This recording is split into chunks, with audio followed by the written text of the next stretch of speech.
Morning, Jonathan. Morning is broken. And it is Flannel Friday.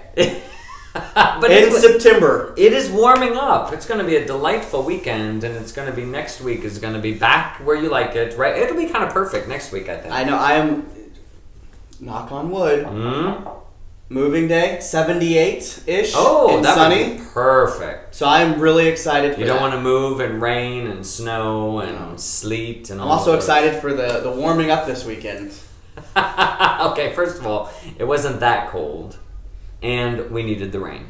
The rain we needed. We didn't need the Absolutely. cold. It was miserable. As I said, September, transition month. Transitions from summer into fall, and it doesn't know which way it wants to go. So we'll get back to a little summer. Yeah. You know, we could. Oh shoot! We never said. I I interrupted you, and I'm your consecrated host, Jonathan. I was consecrated by baptism. think you know that, and I'm your consecrated host, Father Jeff, consecrated by Holy Orders. And if you don't know that by now, well, then you must be new. So welcome. Nice to have you. Yeah. So this you're planning for, and so next week you make your move. Yes. You're moving away, Away. but not that far away. Not that far away, but farther away than I am now. Yeah, you're moving actually into the Gretna proper, as I like to call it. I mean, technically, St. Charles Borromeo Parish sits here in the territory of Gretna. We have a Gretna address, but you just move one step in either direction and you move into an Omaha address, so it really is kind of right on the edge. But you're moving actually down into Gretna town. I'm a small town person now. This little boy, growing up in the bustling metropolis of Houston, Texas, finds himself in the small rural town of Gretna, becoming less rural every minute. Yes. It's no Platteville, Wisconsin, where I lived for a year. Ah. That is a town of 10,000, but it's a college town too. So when college is not in session, it's more of a town of 5,000. Oh, wow.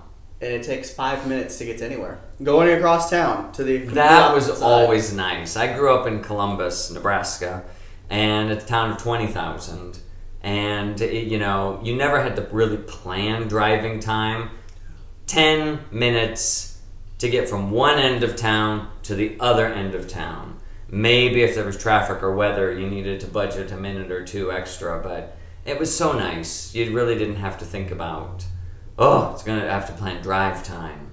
Yeah. Yeah, that was nice. I enjoyed that. There's a lot of benefits to living small town. There's a lot of benefits to living big town, but Slower pace of life. Yeah. However, if I had to raise my kids in Platteville, Wisconsin, that would be much more difficult in the winter because there's just not anything to do. well, then you learn to do things outdoors. You learn to embrace the cold. I said winter. Embrace the cold. Yeah. You learn to go sledding and skiing and igloo making and ice fishing and all of those things. Have you ever done any of those things? I have tried skiing and I have gone sledding. Ice fishing, never in a million years. That just sounds horrible. I mean, regular fishing sounds horrible to me, where you just sit there and wait for something to happen. I mean, there are those people who, you know, do the no, thank you.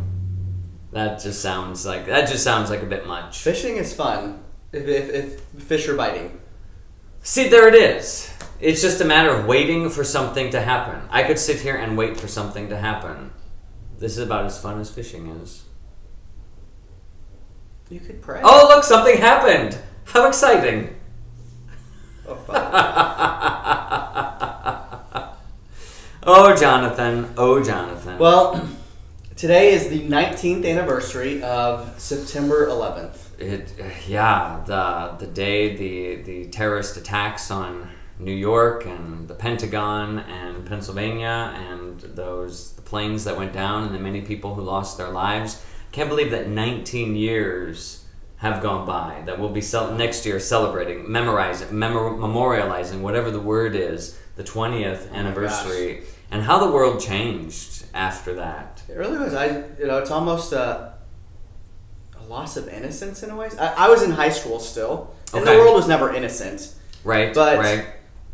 You know, that's when traveling on airplanes completely changed. So different. And even just traveling between countries, everything things things changed. I know. I was talking to this summer. I had a couple of the seminarians over for dinner, and a couple of them were going to Rome for the first time, and I was describing to them. I said, "Oh my gosh, I was a student in Rome in the days before 2001, on September 11th."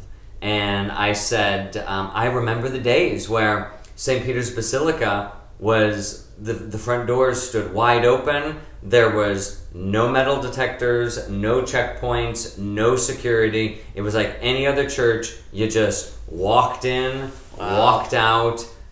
It was amazing. And they were just like, "Are you kidding me?" Because now there's always a line and you have to stand in line, and you have to go through the security, and you have to do this, and it's a whole process. And what a different, I mean, it was just, everything kind of changed. We had to suspect and protect kind of became the way to do things.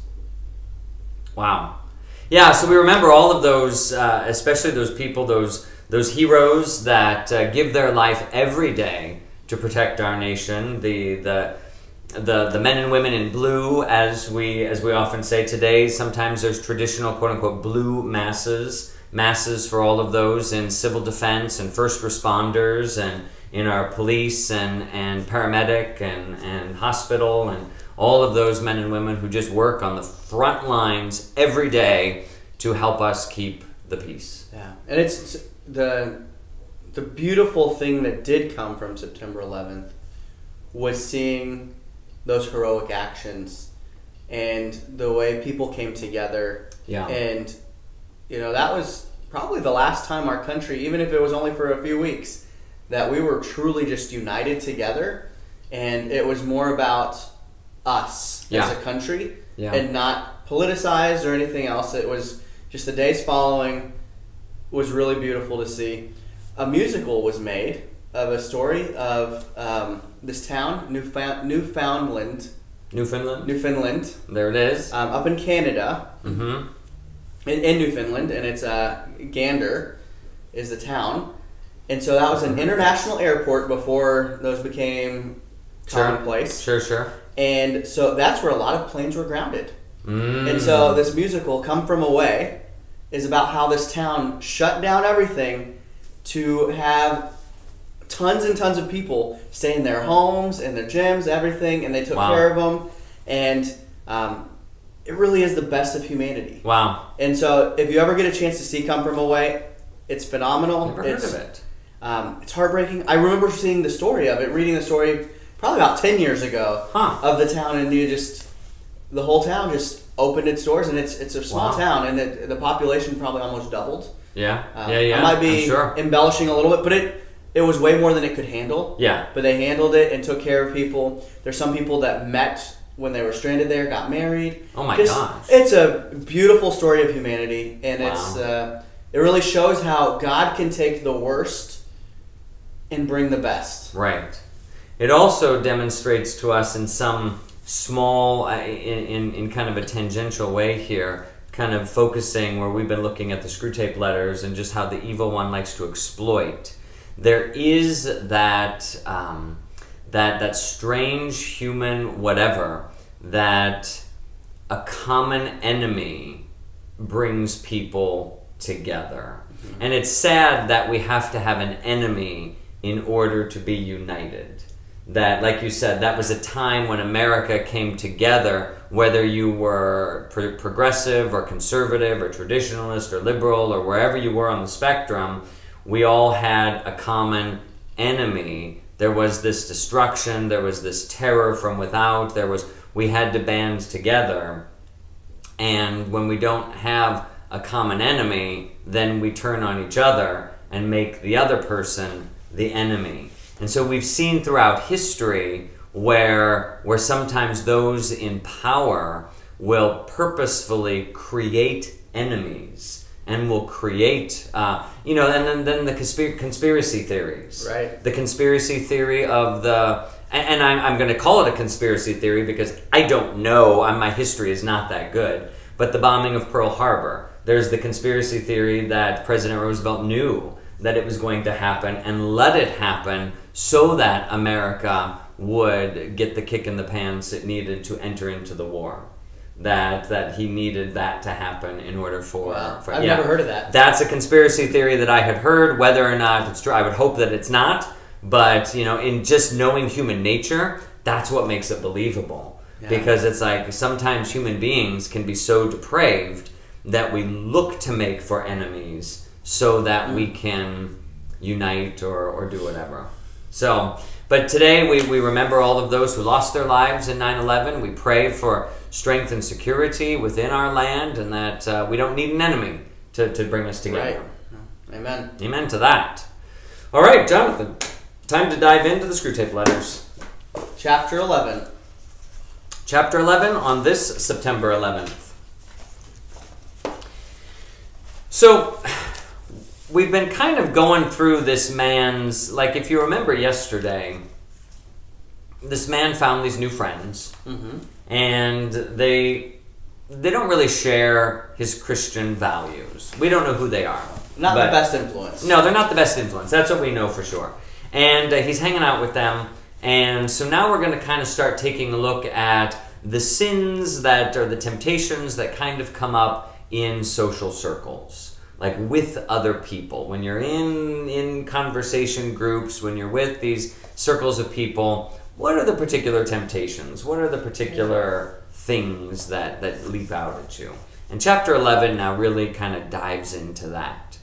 So I think right there in this first paragraph, he talks about everything is going well. Clearly it's going well. Your man is finding a whole set of new things that we can rely on. Because his friends have now introduced them to their larger group of friends. And so he's been just getting all chummy with them. That's right. And it says these are steady, consistent scoffers and worldlings who without any spectacular crimes are progressing quietly and comfortably towards our Father's house. So they're not doing anything, they're not killing anybody. No, but they are heading towards the devil's house. And when when Screwtape talks about our Father, he's talking about Satan. Yes. And so these are, and I think this is what people forget, that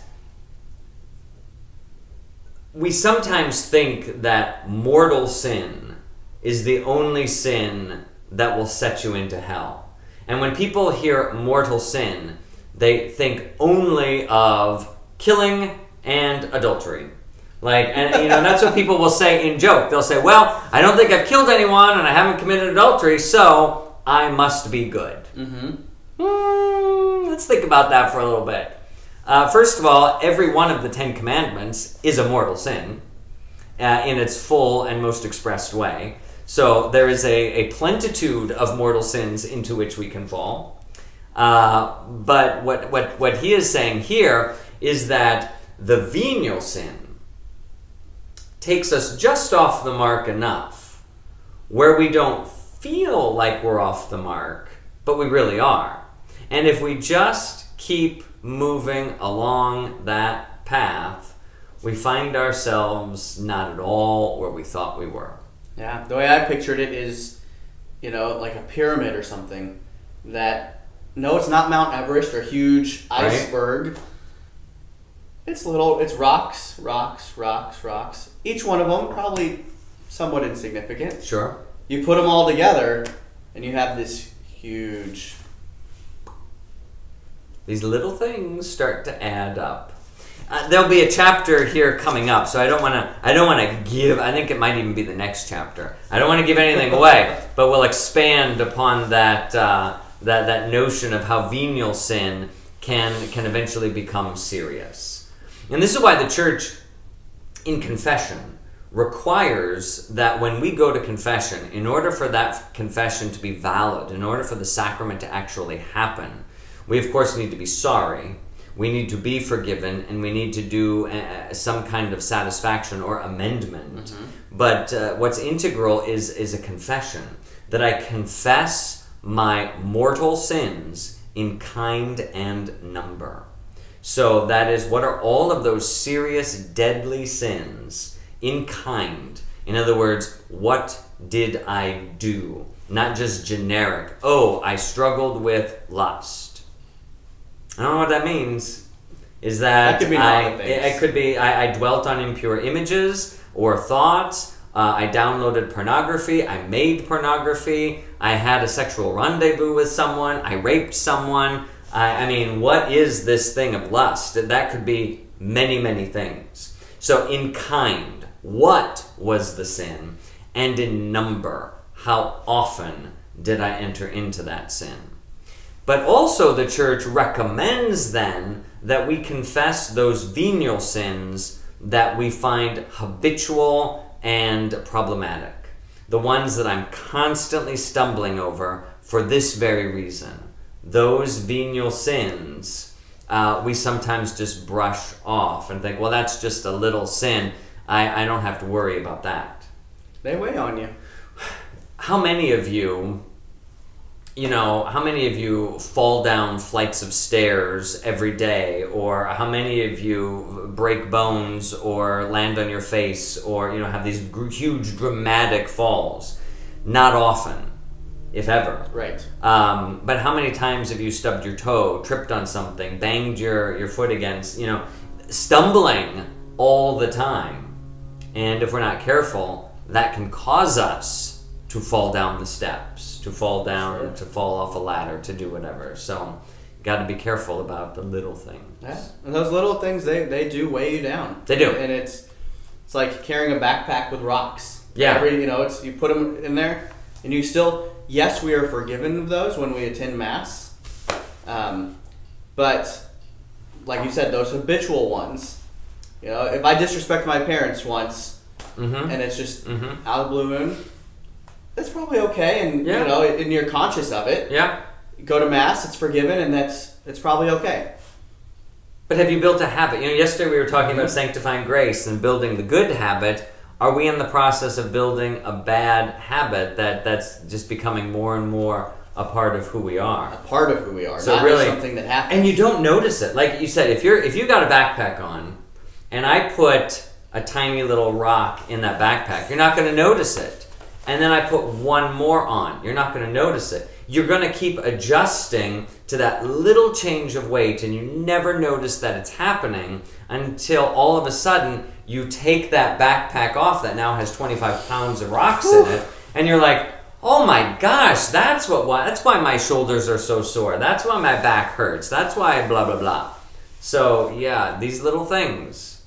So, Screwtape is delighted beyond measure that this is happening.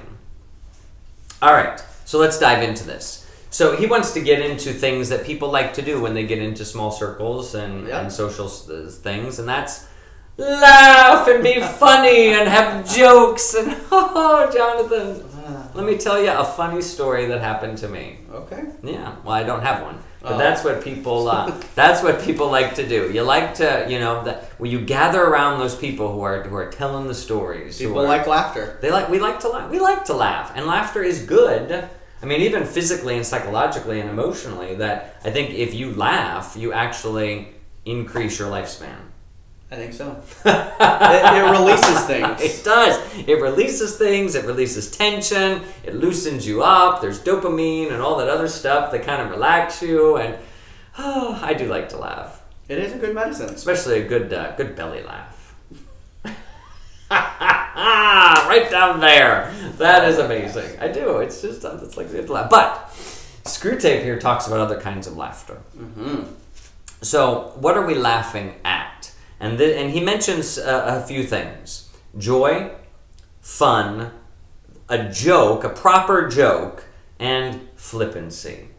And these kind of move from good to bad, but they're all related in some way. Because remember, every sin is really a twisting of something that is good. Right. Yeah. So joy. When you think of joy, Jonathan, what do you think of? Like, how would you describe joy to someone?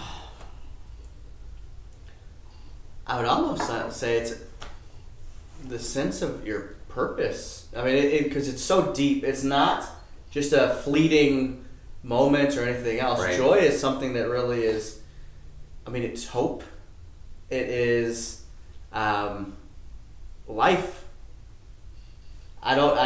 It's hard to put your finger on It is. because I think when we think of joy, you think of, a feeling. Like joy as a feeling. It's kind of like thinking of love as a feeling. But then when you really start thinking about what love is, you realize love doesn't feel the same in its different expressions. Mm-hmm. The love of spouses in the nuptial embrace feels different than the love of parent to child, feels different than the love of friendship, feels different from the love of God. So all of these, and as we talked about yesterday, the tough love that is sometimes necessary to bring a person to goodness feels different than all of these kinds of love. So love sometimes feels good, sometimes it feels warm and cozy, sometimes it feels on fire and passiony, sometimes it feels painful and suffering. Love feels like all of those things. Joy also feels like all of those things. So joy is not a feeling. I think joy is a choice.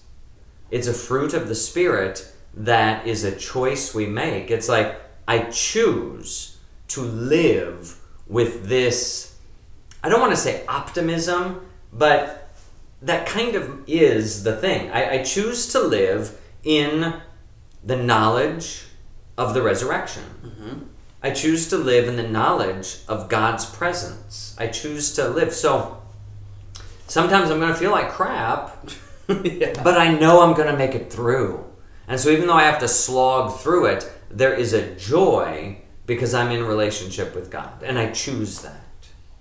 Yeah, it's that eternal hope. For me, that's why I said hope, is because I know that if things are good, even something's better is waiting for me. If things are hard, something's better is waiting for me. And there's always that something better waiting for me, which gives that eternal hope. But that's what life is about, is to live life outside of joy. I don't know if it's really to live at all. Yeah, when you lose meaning and purpose and God and His design and providence, there can be no joy, I don't think.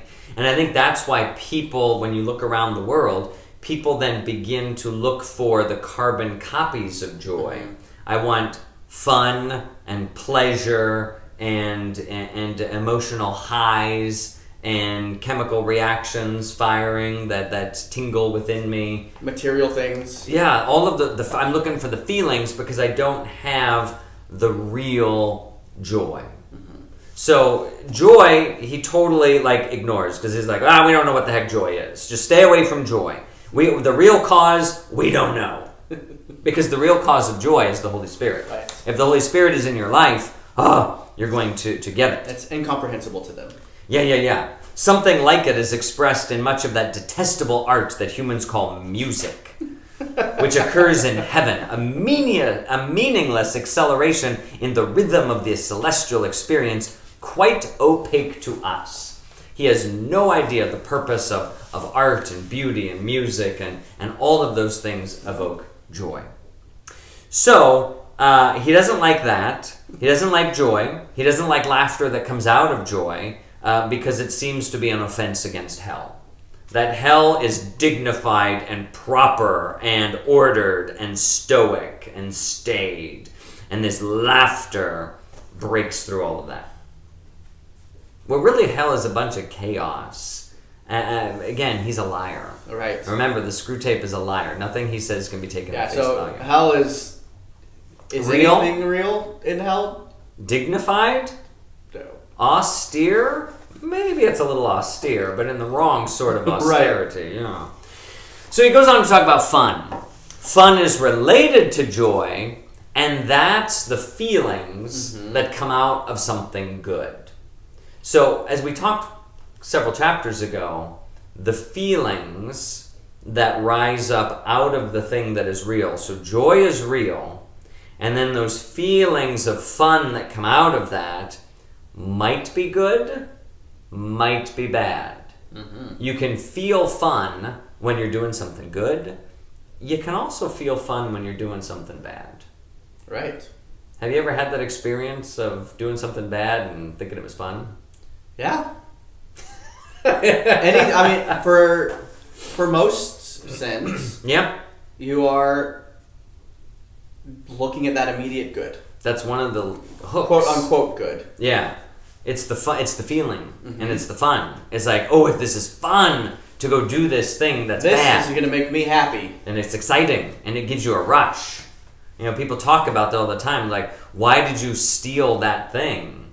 Because it gave me a rush. It's not that I needed it, it's not that I even wanted it, but the fact that I could sneak it out, pocket it away, and get away with it, that was amazing. A look into Father Jeff's life.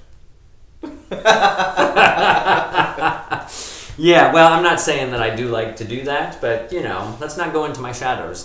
We don't have time for that.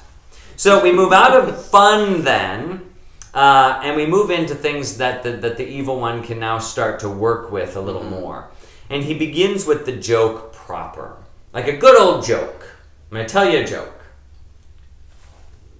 I heard a great dad joke. Oh dear, here we go. You're going to get a joke proper. Here's an example. Go.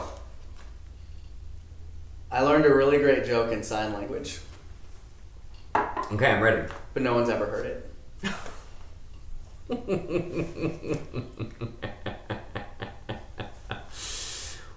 You said it was a good joke. It was probably a really bad joke. That was a bad joke. Yeah. But it made you laugh, so it got the job done. Oh, for the love. That is, right. No, jokes that really do the groaners, the puns, That's my wheelhouse. Yes, it is. That is where Jonathan lives and plays. The incongruities are what make jokes funny. That when we take something that we know it's supposed to be and you twist it a little bit and then you go with it, that's kind of what makes things funny. And the evil one says, so, that there's two kinds of jokes. There's those that, particularly when you start moving into the dirty jokes, that's something that kids will confess is like, oh, I told a dirty joke, or I've got a dirty joke too. Let's not share that. A pig fell into the mud. Oh, for the love.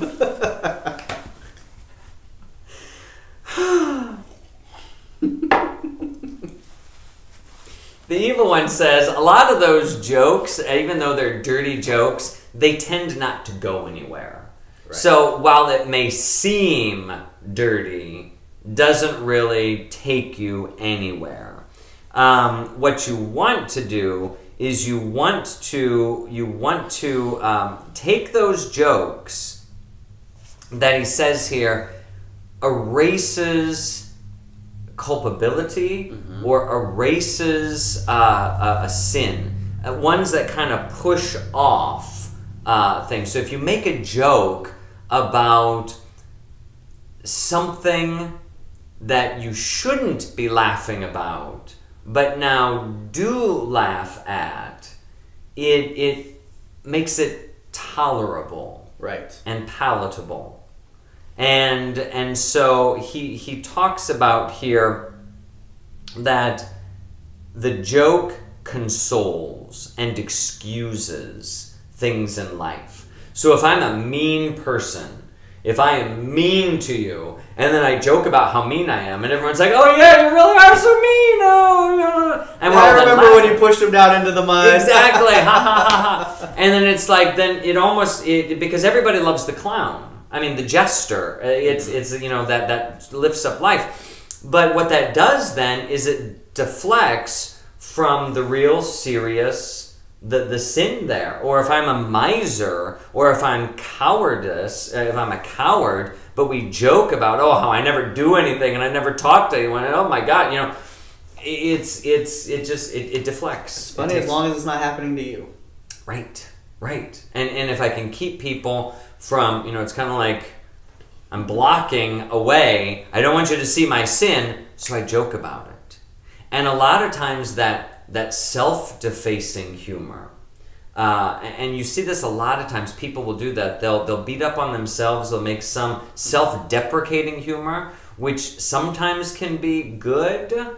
There's a real humility in that. Mm-hmm. But a lot of times a self-deprecating humor is covering something up or deflecting it. I want to deflect that attention.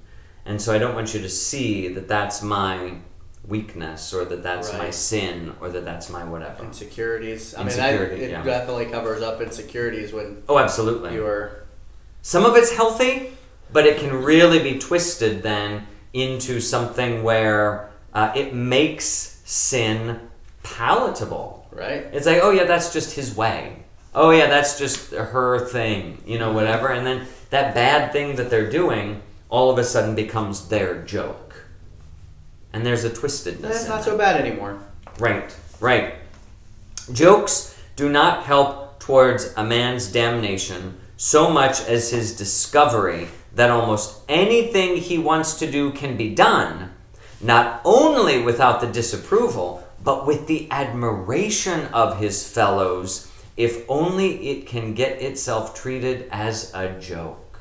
Yeah. So even my son Joshua, he's 5, about to be 6. He has found that, you know, getting hurt is funny. So when he is trying to get attention and make other kids laugh, or even adults laugh sometimes, he will hit himself in the face playfully and act like he's getting hurt, because that gets that attention that he's desiring. Punching yourself or anyone is stupid. Don't do it. And it's not funny. Right. So don't laugh at kids when they do it, because then it eggs them on. So don't laugh at my son when he punches himself trying to make you laugh.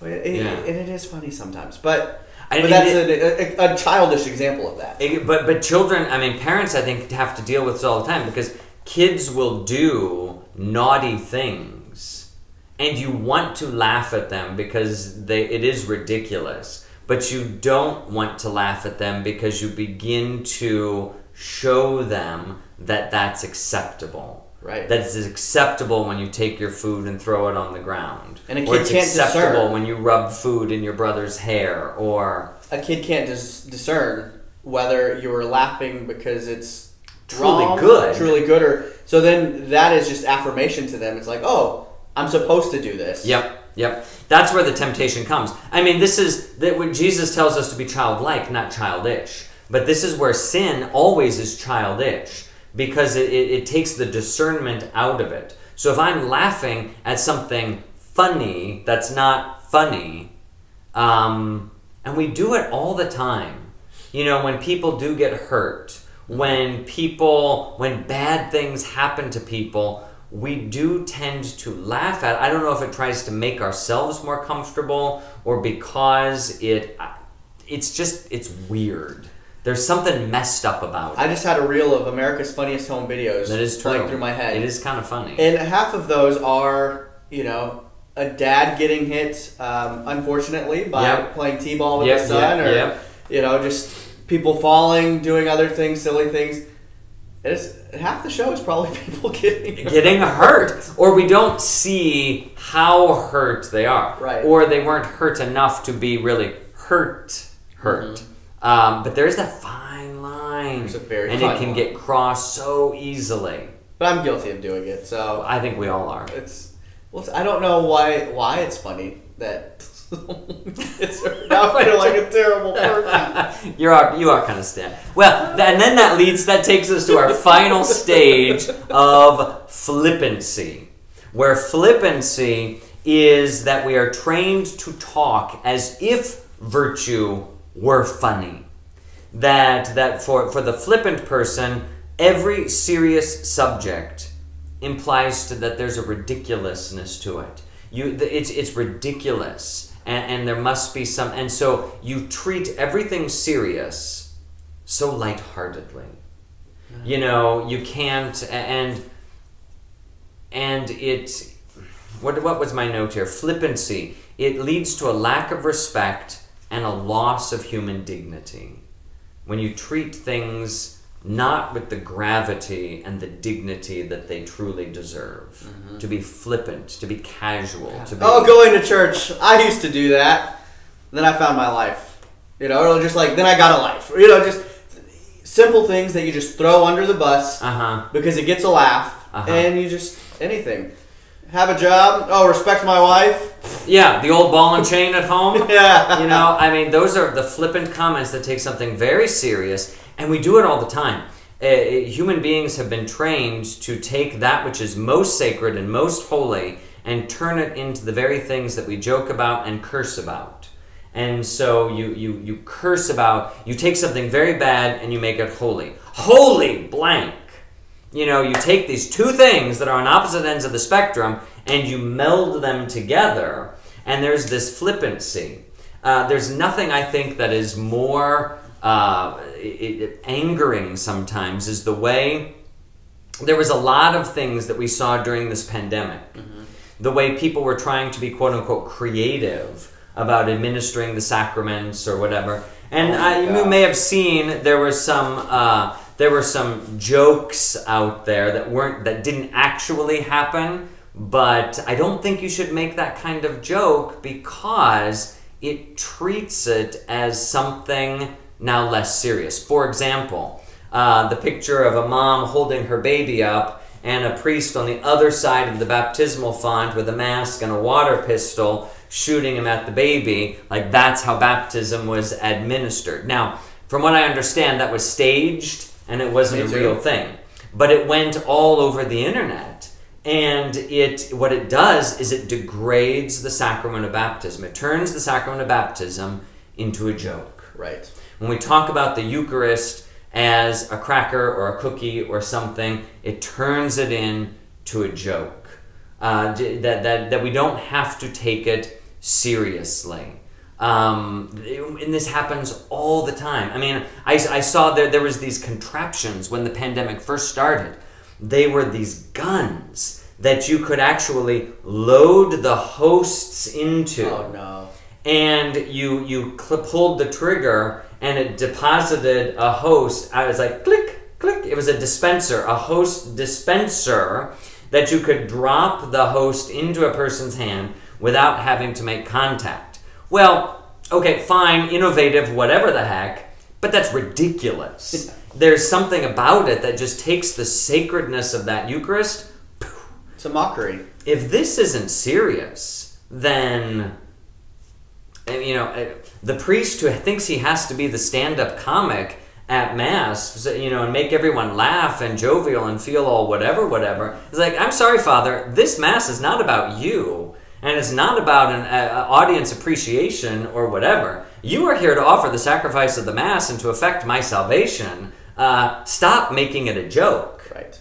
It is not time to be funny. You can't bring a joke into a homily where it's relevant. A humorous thing, exactly. I mean, but there's a real element to joy and humor and funniness. But it's, I mean... If that's what Mass is, and that's what Mass is going to be expected to be, then... why am I going? This is a joke. You're not taking this seriously. Why should I take this seriously? Right. And so for you, for example, you've told a joke or some jokes every now and then, but it's not the norm. I don't come every Sunday, and it's... Oh, how's Father going to tickle my ribs today? It's Father Jeff's comedy hour. We're falling out of our pews. This is hilarious. No, and I think you do have to be, anyone that preaches... Yeah. Even lay people that are giving talks, if it's supposed to be learning and uplifting, there's a place for comedy, and humor is good. Sometimes it breaks the ice, does some things, but you do have to be judicious.